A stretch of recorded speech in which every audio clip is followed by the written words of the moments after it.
Good to see all these smiling faces again at our July Oregon City Business Alliance forum presentation.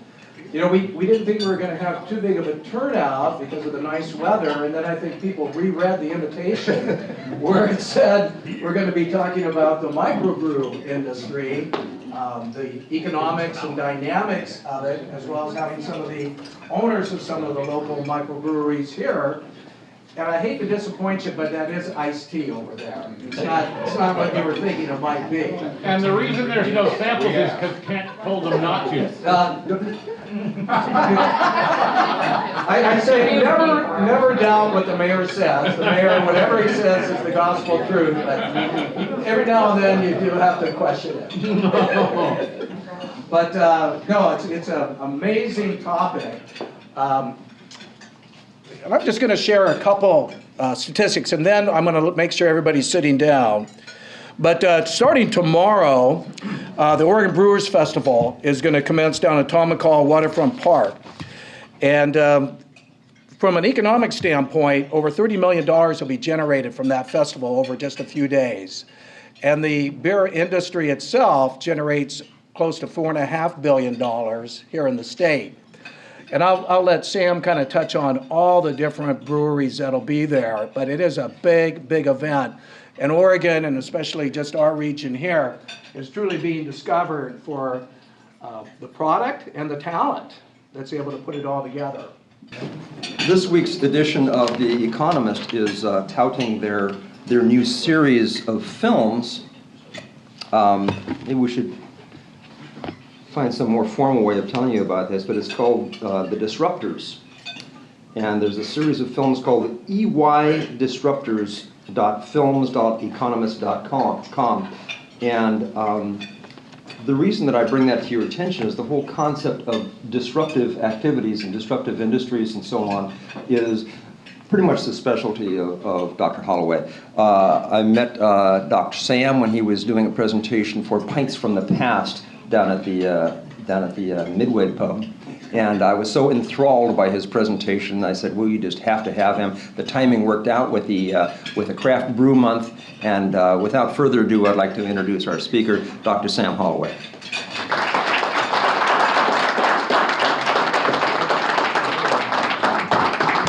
Contrary to what some of you in the room might believe, I have the best job in the world. I'm a college professor. I study businesses. The businesses that I study make beer. It's great to see some brewery owners and brewers in the room today. A soon-to-be cidery owner. I'm learning a lot about cider these days. I get asked a lot of questions. And there's only one problem with being a college professor. There's two. One is grading papers. That's never good. But the second thing is, generally, you can only help people when they come to your classroom. And so, University of Portland is a wonderful place. I love working there. But it's got a really limited reach. And so another professor, a friend of mine, who used to be a former chef, we got together about 4 years ago and decided we wanted to do something that could help impact the craft beer industry everywhere in the world, because we've seen the civic good and the economic good that these businesses do for neighborhoods, cities, and for the people that work in them. And so we created craftingastrategy.com as kind of our mission is to train the next generation of business leaders in the beer industry. We felt that there was a gap in access to information. There's plenty of information about brewing science and fermentation science. There was not a lot of information about how to make money making beer, or how to run a profitable brewery, or how to run a profitable food business. They're actually quite different, and a lot of us in the room already know that. And so what we started doing was talking and listening. And again, I talked to my boss at the university, and I said, I need to see if what's happening in Oregon can work elsewhere too. I really need to see if this is a global phenomenon or not, or if it's something that's just uniquely Portland. And he gave me a budget, and I've spent the last 7 years flying all over the world, interviewing brewery owners, listening to them, trying to, pretty good, huh? Yeah, not too bad. Yeah. And what we did at Crafting a Strategy was we tried to codify everything we learned and deliver it to people on any mobile device anywhere, so that they can continue to impact their communities and make great beer and cider and these other things. So University of Portland also has, I'm supposed to give a plug, an online continuing education certificate in craft beer business. I just signed up a student in Savannah, Georgia this morning. So we're pretty proud of that. There's information cards over there on that. But today what I'm going to talk about is sort of something pretty exciting. How many of you heard about the merger between SAB Miller and AB InBev just this last week, getting approval from the US? I think a lot of us were concerned about that might be sort of the beginning of the end, but I actually think the industry came out stronger as a result of that merger, largely due to the efforts of the Brewers Association in putting in some concessions about incentive programs and other things that Anheuser-Busch InBev-owned wholesalers aren't going to be able to do anymore. And so it's very interesting. Hang on. It's very interesting for me to watch these big companies, and the story that I'm going to tell today is how by making great beer and offering people choices in their local markets, actually we're sending Anheuser-Busch InBev the way of Eastman Kodak, the way of Woolworths, and the way of many other once dominant companies that ignored changes in consumer preferences and chased profits to their deaths. So that's kind of the theme of disruption is you're so short-term focused on serving current customers that you ignore changes in consumer behavior and changes in buying trends until it's too late. And as I tell my story here, think about craft beer. Think about the last 30 years. Think about what's changed here in Oregon, and maybe you'll agree with me. At least you'll have a nice meal and maybe have a little bit of fun. Okay, so my title is Disruption in Action. I'm seeing this disruption going all over the world, but let's first take a look at the craft beer industry. Peter Korn is a nice journalist up in Portland. He was talking to me, he heard me talk one time about how I said craft breweries were engines of societal wealth. He said, what do you mean by that? And I said, well, here's the deal, and I've got a few brewers in the room, so check me if I'm right. Most breweries don't make money in the beginning, right? They are not necessarily profit generators in that first year. Lagunitas Brewing that just sold for $500 million didn't make money for 12 years, okay? But you can't tell me the city of Petaluma, California and the city of Oregon City is not benefiting immediately from these entrepreneurs starting these businesses. These businesses literally turn around neighborhoods. And so we wanted to look at this scientifically because I wanted to get in front of as many elected officials as I could to say you need to have more friendly permitting processes for brewers. They're engines of societal wealth. They turn around neighborhoods. Look what happened in Portland. It can happen in your city too. And we've been doing that for about the last 2.5 years. And the idea with this was most of these small businesses, when they have retained earnings or extra profits, it doesn't go to the shareholders. It usually doesn't even go to the founders and the entrepreneurs. It gets reinvested in the business. It gets reinvested in better health care. It gets reinvested in other benefits. It gets reinvested in expansion. And here's the secret that I think the reason Peter wanted to write this article, and some of the elected officials here will know what I'm talking about. There's a database kept by the Bureau of Economic Analysis, the RIMS-2 database, and it talks about the type of jobs. Type 1 jobs are jobs where people generally live in the suburbs, they drive into work, they earn the wages here, they go home and they spend them somewhere else. Okay? Those are okay. The gold, the thing that people want are the type 2 jobs where wages are earned and spent in the same location.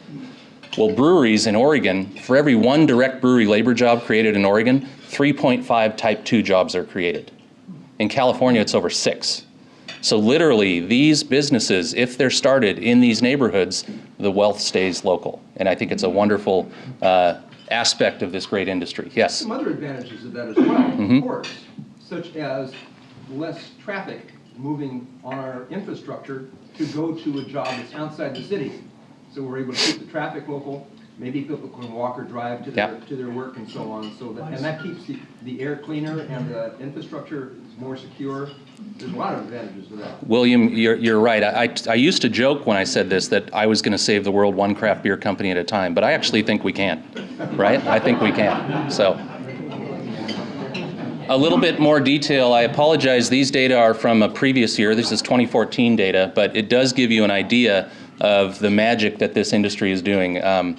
As Kent said, here in Oregon just last year, the statistics were released. I believe it was a $4.3 billion economic impact just here in Oregon from the craft beer industry. Nationwide in 2014, it was a $19 billion and 21% growth over 2013.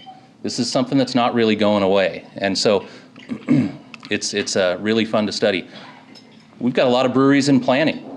People ask me, is it too crowded? You know, are we going to run out of room? And my answer is I always go back to coffee shops. Even if there's a Starbucks on opposing corners of the same block in Portland, there's usually a local coffee roaster just down the block, and they're doing a good business.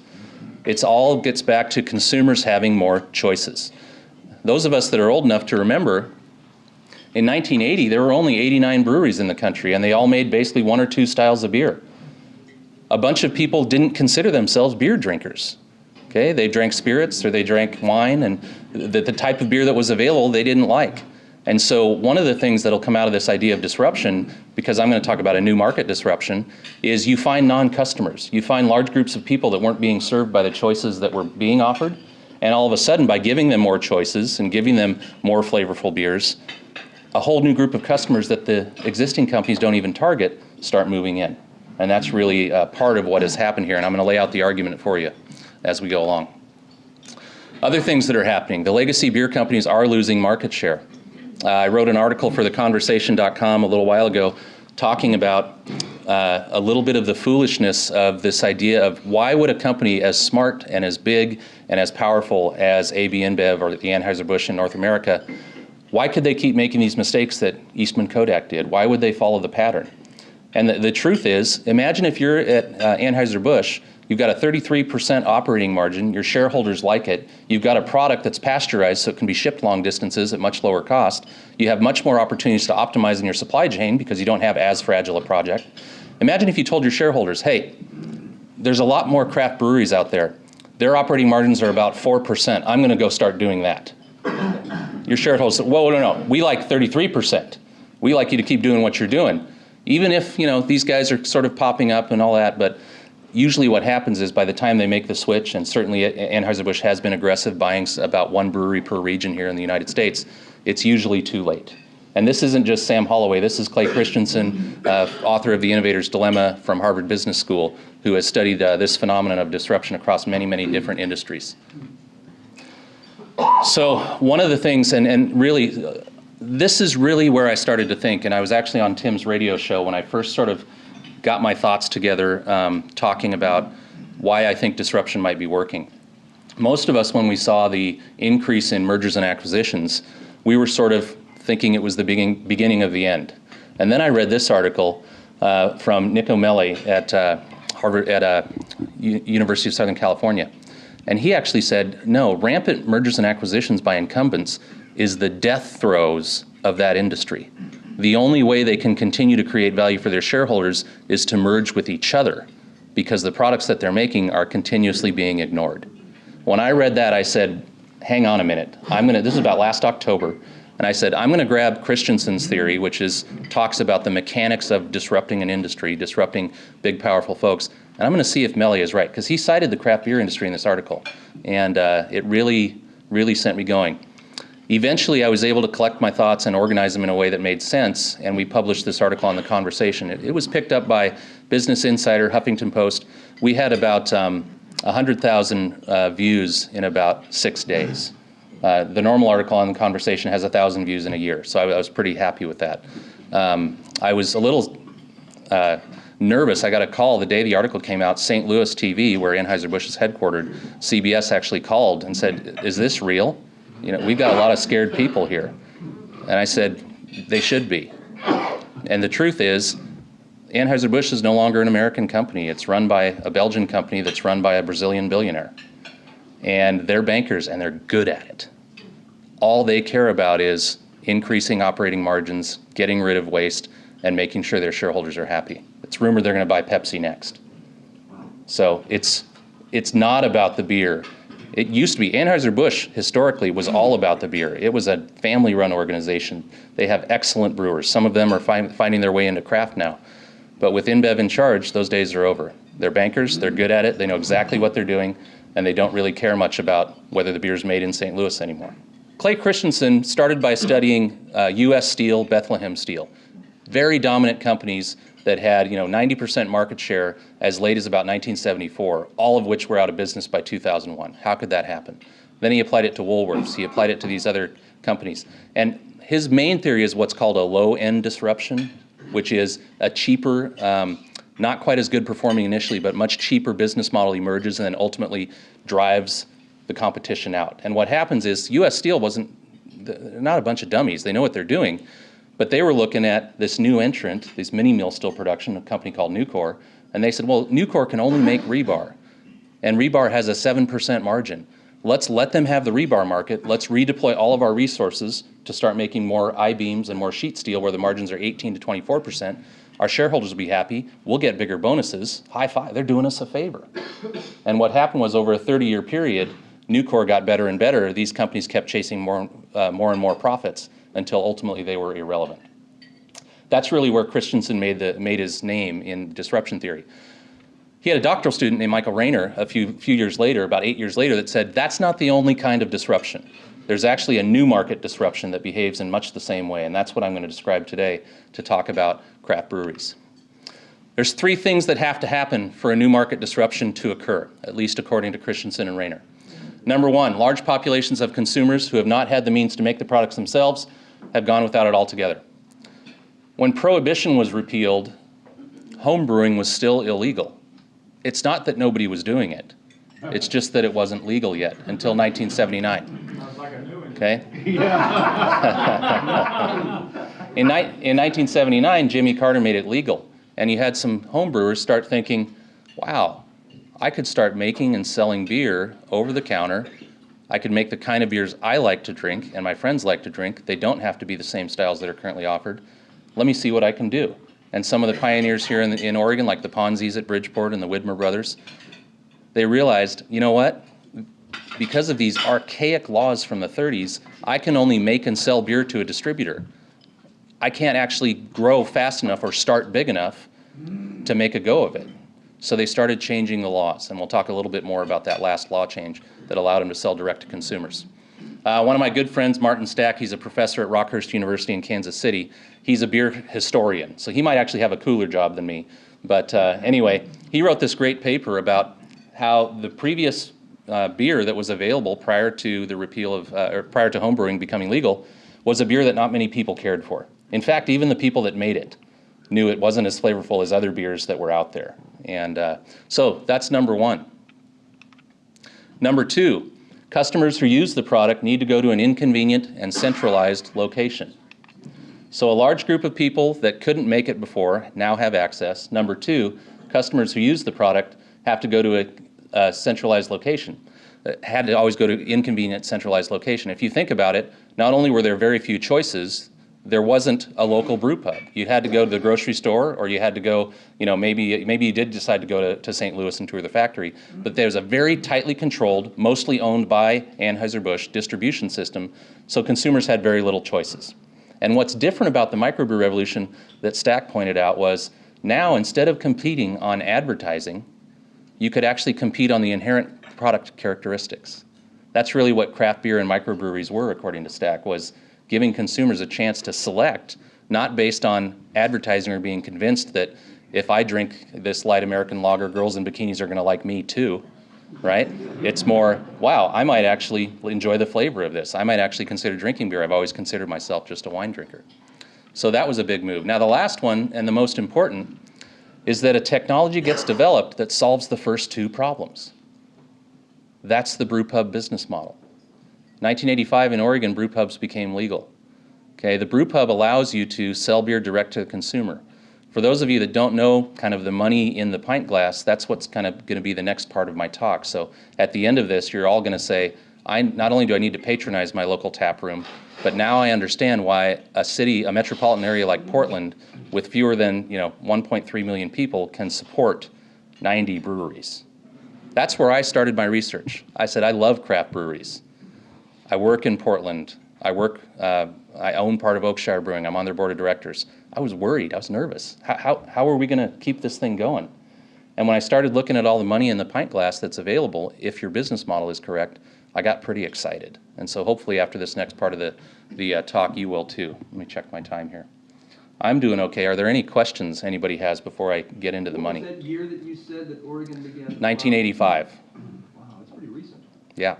Yeah, so, it was the McMenamins brothers, the Widmer brothers, the Ponzis, Art Lawrence, group of really the pioneers here. They went down to Salem and got a law changed, and that allowed all of us to sell over the counter. Okay, so Michael Porter is another smart guy from Harvard. For those of you with business degrees, Porter's 5 Forces, you probably just spent a lot of time thinking about Mr. Porter. Porter also came up with the idea of the value chain, and that's the number of steps it takes to take raw materials and turn it into a saleable good.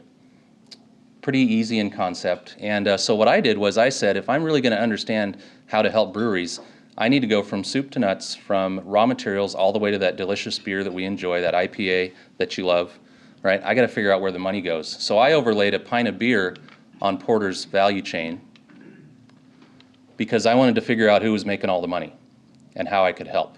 But basically, you've got the bottom of the pint glass, that 30 cents, that's getting all the stuff to the brewery. That second layer, 53 cents, okay, that's at the brewery itself, that's your operations. Outbound logistics, 41 cents, that's the distributor's piece of the pie. And then the retailer has about $2.76. And you can tell these numbers are a little old because pints used to cost $4 around here.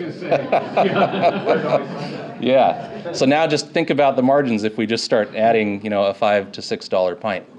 And so basically, if you're, and again, this data is a little bit old, the market's improved, but if you're going to make an amber ale and stick it in a keg and sell it to a distributor, you're going to sell it for about $103. Okay? Not bad. Now let's say you collapse the value chain. So if we go back, you'll see instead of having all 4 layers there, you collapse the value chain and you get into what's called self-distribution. So self-distribution, by buying a Sprinter van, okay, driving, usually it's about a 50-mile radius depending on how much traffic there is, where you can, in states like Oregon, you can distribute your own beer. And so in self-distribution, now you control 94 cents of the value chain instead of 53 cents. Okay, more money is staying in your pocket than that used to go to the distributor. I'm not here to bash distributors. They can provide great value to a craft brewery, particularly when it comes to scale. But in the beginning, it might actually, in fact, I think it does make a lot more sense to buy a couple trucks or Sprinter vans and self-distribute your beer. Let me just put this in perspective. Any of you been to Hopworks in Portland, right? Wonderful, one of the largest, if not the largest brew pub in the country. I'm going to use the number 10,000 because the math's easy. They're going to do about, I think, 16,000 barrels this year. For every nickel that a craft beer entrepreneur grabs through this value chain innovation by doing a little self-distribution, for every nickel they grab in that pint class, if you're at a 10,000 barrels a year, that's $120,000 cash profit. Let's say you're 1,000 barrels a year, which is a good size, neighborhood brew pub. $12,000 for every nickel. Well, we just went from 53 to 94. Now let's imagine we're going to open a tasting room or a brew pub. You jump from $103 to $145 in self-distribution. Now let's grab the whole thing. Right? $3.70, according to this model, is now under your control. Now, if you're serving food and doing a lot of other things, there's a lot more risk too. And I absolutely encourage you to think about partnering with food cart operators. Think about partnering with somebody that actually knows the restaurant business because they're very different. And if you want to learn both of them, you can call me. We teach both. But $3.70, okay? We just grabbed a big chunk of the value chain. We just grabbed about $1.36. Remember, every nickel's 12 grand. We just grabbed $1.36, okay, on the beer side. These are engines of economic wealth. Okay, I really like that number. And now, kegs are selling over the counter for $600. Some of the special stuff, even more. That's why these, and consumers are increasingly choosing them. So many people want to buy local. They want to know the brewer. They want to be able to talk across the counter. No amount of money or bargaining power or Porter's Five Forces is going to allow InBev to take that away. That's why they're buying up pubs now. InBev used to buy companies and just take the brands and do distribution, but now they're buying the pubs too. Started with Elysian and a few others. They realize that consumer interface in the pub is something that, being there first, they can't overcome. They've got to get closer to the consumer. So let me talk just a little bit more about how this works. I'm not saying you should only sell over the counter. I'm not saying you should only open brew pubs. There have been some restaurants like Gordon Biersch that have struggled by trying to open too many pubs too fast. They get excited by the margins I just showed you, but it's actually pretty hard. But let's take a brewery kind of like Oakshire, kind of like mine, where we're mostly a production brewery. We mostly sell beer for $103 to a distributor in this model. We do a little bit there in the yellow of self-distribution, driving around Eugene, maybe out to Oak Ridge, maybe up to Corvallis, okay? And then we have a little bit that we sell over the counter at our tasting room. So what I call the composite margin, just by being a little bit innovative, you can stick to your core business of selling kegs at $103, but just by having a little tasting room and selling over the counter a little bit, all of a sudden now, instead of taking your 23-cent margin on that $103 keg, 23 cents per pint, Every time you sell a beer, on average, you doubled your money. And that's just with a little bit of value chain innovation. Now imagine if you're Hopworks and you sell 85% of your beer over the counter, direct to consumers at $600, $700 a keg. I did a presentation. Anybody had Pliny the Elder or Pliny the Younger, wonderful beer out of Russian River Brewing? I did a presentation with their co-owner, Natalie Chilurzo, brilliant lady. You would think by the power of Russian River's brand that they would be a massive company. They're not. They're about the size of Hopworks. They're going to do about 14,000 barrels this year. They sell almost 80% of their beer over the counter at their pub in Santa Rosa. And she and her husband, Vinny, who's a wonderful brewer, they've used all those profits to buy out all their investors. It's just the two of them, and they're currently undergoing a major expansion. But again, they do a lot of things differently. They aren't undergoing a big expansion to take over Seattle. Right now, Russian River distributes beer to Portland, Seattle, Monk's Cafe in Philadelphia, and one bar in Denver. That's a pretty interesting distribution. That's not blanket distribution by any means, right? That's saying we're exclusive, we care about quality, we want to make sure it arrives safe, we want to make sure the journey was safe, and we want to make sure that everybody that enjoys our beer, it tastes just as good as if they were in the pub. And they've ridden that business model. Even with their new expansion, it's not like they're going to try to take over even California. They just want to make sure that they're running the business the way that they want, they're making great beer, they're having a good time doing it, and they're doing well for their employees. It's a great story of a company with international reputation. It's a little small business, though. I mean, you know, this is not Microsoft. You know, it's a pretty cool family business. Okay, I am doing pretty well on time. I'm a little ahead, but that's good. We can have more Q&A. I just returned from China. I was an invited speaker at the very first ever China Craft Beer Conference and Exhibition in Shanghai. Let me tell you, if you think about the culinary traditions here in the US and how usually the way the beer went was we all used to kind of look toward Germany, and then we started adopting our own styles and making our own things, the West Coast IPA, the American IPA. Now, you know, Stone Brewing is opening a facility in Berlin, Germany. Germany's looking a little bit to us for some of their new styles, which is pretty cool. In China right now, everybody's looking to the USA, but China has, without question, the richest culinary tradition in history. 5,000 years of mixing food and drink. My prediction is within 5 to 10 years, more craft beer is going to be sold in China than anywhere else. A lot of that has to do with the buying power. But I was in a brew pub in Shanghai thinking it was going to be 85% expats, you know, having enough money to buy about a $9 pint of beer, pint of really good IPA made by Boxing Cat Brewery, who's the brewmaster is actually here from Portland. His name's Michael Jordan, it's easy to remember. Anyway, Mike makes great beer. I went in there, it was 95% locals. 95% locals, they paired their beer with food brilliantly. I think it's only a matter of time until more brewers all over China realize that, and this is what I told the government officials that were there. I said, you don't need to bring in new roads and utilities like you would for an Intel factory. You just need to start growing more hops. You can grow everything you need right here in China. It's a distributed wealth model. The beauty of these craft breweries is it's fragmented. This is not a story about consolidation. This is not a story about huge civic investment just to give it a go with somebody big. It's about small civic investment to give a lot of small people the chance to live the way that they want and to enrich their communities. You can turn around entire cities, counties, neighborhoods with these kinds of businesses. And what we're trying to get them to understand in China is spend your money distributing the wealth away from the eastern coast where all the big cities are. People won't have to move to the city like they do now, which causes some problems, right? They won't have to move to the city for a job and ship their money back. They'll be able to stay home. This kind of thinking is a little bit counterintuitive to a lot of public policymakers. But I'm here to tell you with data and with the joy and love that I find in talking to brewery owners, it really, really works. I almost retitled this slide to I Love Australia. But you can see there's a lot of happy people down there, aren't they? Right? So this is not just an American thing. It's not just a Portland, Oregon thing. It's really growing all over the world, and it's pretty exciting. Obviously, the darker the blue gets, the more beer consumption in liters. These are check-ins of talking about craft beer, an intensity map on social media.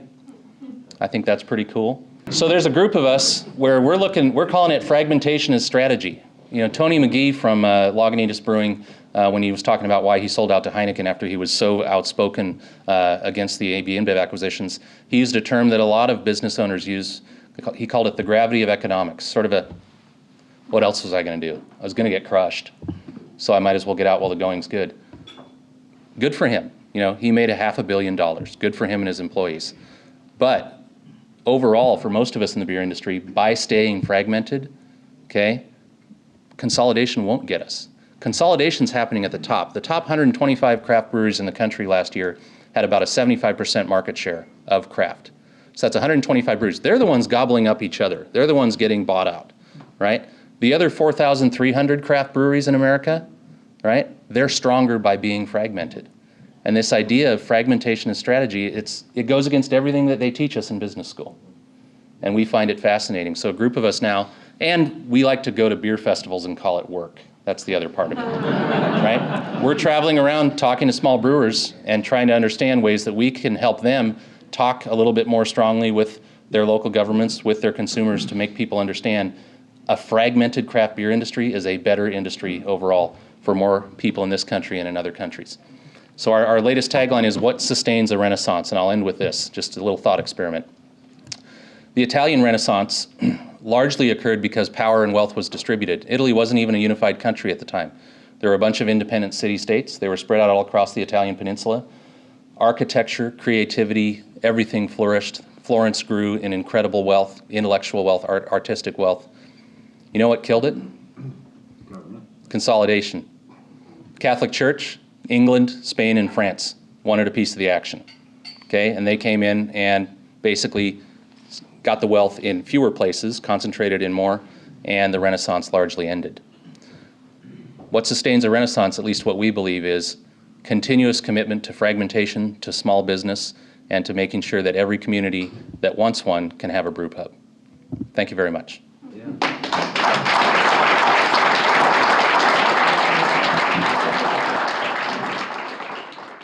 So the question for the folks on camera was, in the Russian River example, or in a lot of small businesses, right?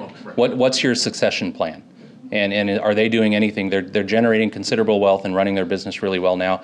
The truth is, I don't actually know. I could speculate. I think their main goal was to make it theirs, and they've succeeded. I bet they'll spend the next 10 or 12 years figuring out what they want to do when they stop. But just like in any small business, if your kids aren't interested, or if maybe they aren't the right ones, or if you don't know who you're going to pass it down to, we could have some challenges. But I think most of the small businesses, most of the craft breweries, they are lifestyle businesses. They'll figure out a way. The one thing that I can say about exit strategies is, for those businesses that are taking private equity money, and that's actually increasing as well in the beer industry. A private equity firm, they have to infuse cash, grow, and then sell again. So we're probably in about 5 years going to see another wave of sales of some of the bigger crafts that are currently taking private equity money. Locally here, that would be like Full Sail. Okay, they took money from Encore Consumer Capital. They're really blowing out their session lager. So I would expect, I don't have any insider information, but just the general rules of that kind of money, I would expect another transaction in about 4 or 5 more years. Imagine you're running a 200-table restaurant or 100-table restaurant. You got 15 taps, maybe you have 30 taps, and the AB InBev guy walks in and says, hey, how many different companies are you working with to satisfy your customers? And they come back and they say, well, no, we really like local. It's like, great. Where's local to you? Oh, I'm from Denver. Yeah, we've got Breckenridge. It's local. Well, I'm from Seattle. We've got Elysian. Well, I'm actually from Arizona. We've got 4 Points. Budweiser's strategy is to have one great craft brewer local in every area so that they can walk into a bar and say, man, it's hard enough to run a restaurant. Why don't you just buy all the beer from me? I'll fill up your whole taps with just one person you have to talk to. That's a little scary. And now that their wholesale incentive programs have been removed, my belief is they're going to move on to flexing their muscle with retailers by trying to offer them that. So you talk about fragmentation and so forth. Is there a sort of minimum size community or a minimum number of barrels that you need to be doing in order for it to make any sense? Not really. It depends what your goals are. I think about a backwoods brewery in Carson, Washington. They started with a 1-barrel system, basically a big homebrew kit, and got their licensing together and started selling over the counter. And Now they have a 20-barrel system, and they're the fastest growing brewery in Washington State 4 years later. I don't think they ever planned on it, but it just sort of happened, and people really like their beer, and they like their story, and they like their brand. So I think you can get started in a nano system for very little, which is another reason why the fragmentation works. I think you're going to see clusters of small craft breweries start forming co-ops and holding companies so that they can have a little bit better bargaining power in purchasing hops and things like that. You buy for 5 breweries, you can generally get a better deal than if you're buying for 1. We're seeing that a little bit now with a company on the East Coast called Enjoy Beer, run by Rich Doyle, former Harpoon CEO. So there's a lot of things you can do in the value chain to economize and still stay small and true to yourself. The question was how viable is exporting Oregon craft beer or craft beer overseas? The biggest fear in Asia specifically is what we call the cold chain. Generally, craft beer is a fresh product. It's generally not pasteurized, so it's got to be kept cold. It also ships better in kegs and cans because there's less light and air that get in. Those things hurt beer in transit. And so right now, the infrastructure in China, the cold chain's not set up once you get on mainland China. You can generally be pretty confident your beer's going to stay cold until it leaves the boat. Michael Jordan, actually, their brewery, Boxing Cat Brewery, is growing so fast that they're developing their own cold chain, starting within Shanghai and then moving out to some of the other bigger cities there. So it's going to be here. One other example, I Googled, or I went on a Chinese site, Alibaba, and I said mainland grown hops, and I got 3,600 choices. So the government is making big investments there so that 3 years ago, Mike Jordan would come here and check his carry-on bags full of pelletized hops because he couldn't get anything in mainland China, and now he can get it down the street. So they are making some investments. Sir, what's the key contributor to the success of the craft beer industry in Oregon? I think that number one, it's an openness to be different and a desire to be local. I mean, I often say one of the reasons the University of Portland is so popular now is because of the TV show Portlandia. I think the vibe in Portland has always been we're do-it-yourselfers. We like being close to home, and I think that's something that really was behind the early craft brewers. I think it's behind everybody in here that's starting or just started a craft brewery. It's that I want something that's mine. I want something that I can share with my neighbors. I want something that's special, and I'm not in it to get rich. I'm in it to live my life the way that I want. I think, if we compare it to maybe a more traditional financial center like San Francisco, there's not a lot of craft breweries down there. Now, real estate's more expensive and there's lots of other things, but I think in communities that really pride themselves on being local, that's probably one of the biggest reasons why Oregon has been in the lead in this movement. How far ahead of time are you having to lock up hops to meet your orders? 12 months. Right? A lot of the bigger breweries are contracting out to 2023, 2024 to make sure that they have it, about 2020. So it's a problem. It's a little bit scary. But that's a crop like any other crop. So for instance, wine grapes can be good one year and not so good the next. Are hops the same thing? Absolutely. In 2007, there was a worldwide hop shortage. It rained a lot in Bavaria, and the price per bushel went from about $2 to $20. Now here's an interesting story about this industry, though. When that happened, I remember it happened to Oakshire, and we basically figured out we could stay open for about 4 months, then we had to close our doors if we were going to agree to that. We had some very entrepreneurial hops brokers come to us, and they kind of figured out that at about $8 a bushel, we could barely stay open and make no money. And so they said, why don't we lock you up for 5 years at $8? Well, we want to stay open. What should we do? You know what happened? Jim Cook with Boston Beer Company said, don't do that. Buy them from me. At a time when he could have watched all of his new competition go bankrupt, he stepped in and sold everybody hops at like $2 a bushel, whatever the price was. Wow. And I remember, I think it was my first year on Oakshire's board, I'm thinking, what an idiot. Right? Never discount goodwill. Yeah. And then, I figured out really quickly, educating an entire country that beer can taste different is expensive on your own. Why not empower all these local small businesses to do it for them? Genius, right? That's why he's him and I'm me. My name's Tim Hull. I'm with cointoss Brewing Company. And to stand here today is the realization for us about a 4-year dream to super serve our local community. I've been a home brewer for 20 years, but I was never that guy who made the best beer and was going to conquer the world. Our whole goal at cointoss is to super serve the local community. We want to be there for Oregon City. We're totally stoked that 3 years ago, when we were in the throes of thinking, are we crazy enough to do this? There was not a single brewery here in Oregon City. Now there's 5. And that, I think, is a testament to the growth in this community and the potential. And I think I can speak for the others up here. We love each other. We get along with each other. We've all done things to collaborate with one another because we do recognize that the more we work together, the better it is for us as to be a successful business, but most of all, the better it is for the craft beer consumer and Oregon City residents. Where are you located? Thank you for asking that. We are up on top of the hill at the corner of Beaver Creek and First Street.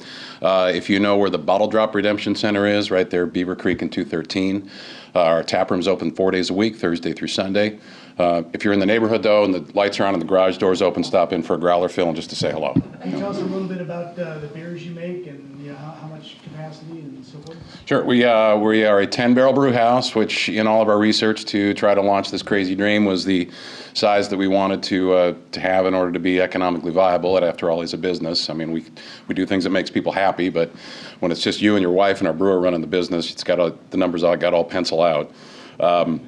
Right now, we've got 8 different beers on tap, ranging from our lager, which is our lightest, down to our Black Hole Cascadian Dark Ale, with a red ale, pale ale, IPA in between. One of the beers actually we just tapped this week was a collaboration beer. It's an apricot saison that we brewed in collaboration with Shattered Oak Brewing, and the Growler Run, which is up on top of the hill there at Oregon City Point. And Rusty Caldwell probably deserves more credit than any of us standing right here for the person who first brought good craft beer into Oregon City. So come check us out.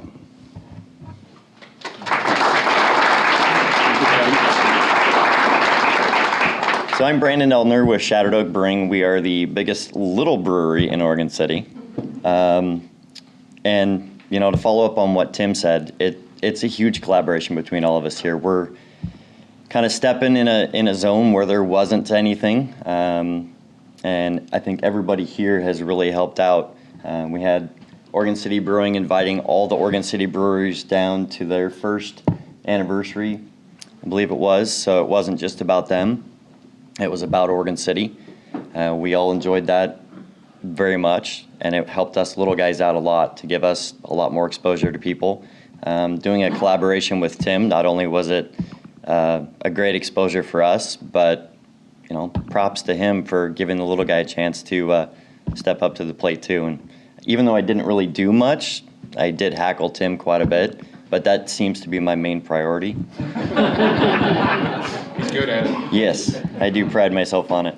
And Sam, not to discredit anything you said about a 1-barrel homebrew system, but that is what we're on.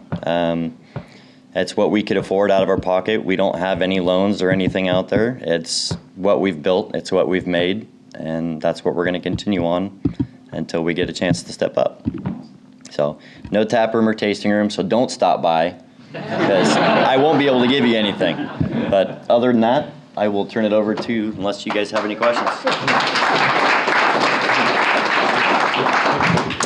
Bryce Morrow from Oregon City Brewing Company. My dad and I, we started this business, and my father-in-law in my garage. It was 400 square feet, very tight. We had a walk-in cooler in there. We had starting off a 1-barrel system, probably really, really similar to theirs. And then we upgraded to a 3-barrel system, which we still have right now. We're undergoing a expansion to upgrade to a 7-barrel system. It's really similar, actually, to Tim's in a lot of different ways. We're using, Tim used Practical Fusion there in Tigard. And so we're using the same supplier to manufacture the tank. So it's great in the Portland area and then in Oregon that there's so many suppliers and the whole supply chain is here. So it makes it easier for the little guys, for certainly all those different breweries that have paved the way.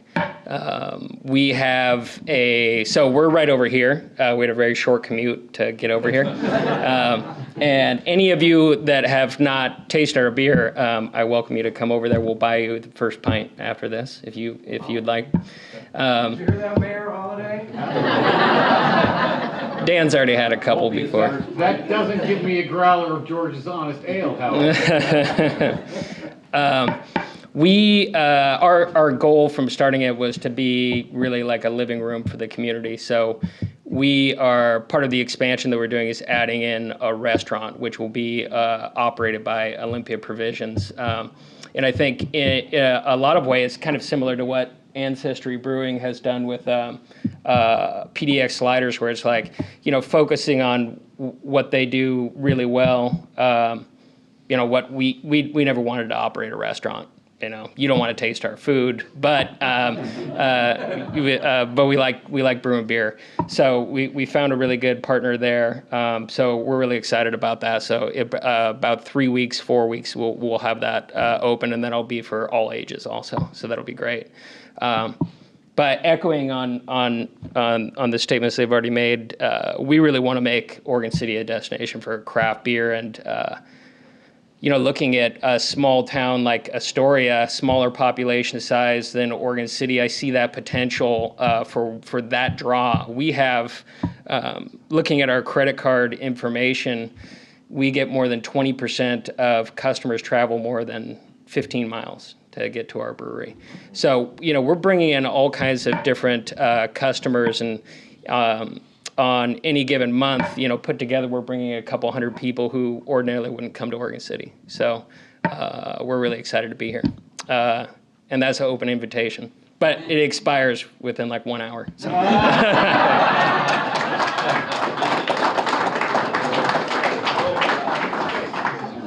Well, thank you.